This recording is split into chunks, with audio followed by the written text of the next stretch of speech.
Update po tayo sa mga posibleng kaso laban kina Sheila Guo at Cassandra Leong. May ulat on the spot si Salima Refran.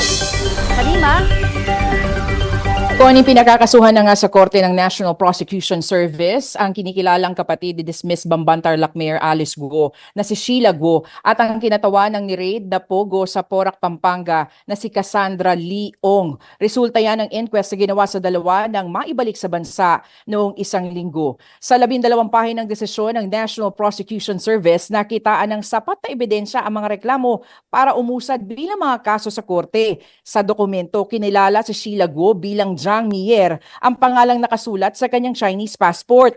Makaharap si Zhang sa kasong using false Philippine passport at disobedience to summons sa hindi pagdalo noon sa mga pagdinig ng Senado. Si Cassandra Ong naman, obstruction of justice ang kakaharapin sa korte para sa harboring, concealing at facilitating the escape of a criminal offender. Meron din siyang kasong disobedience to summons sa hindi pagdalo sa pagdinig naman sa Kamara.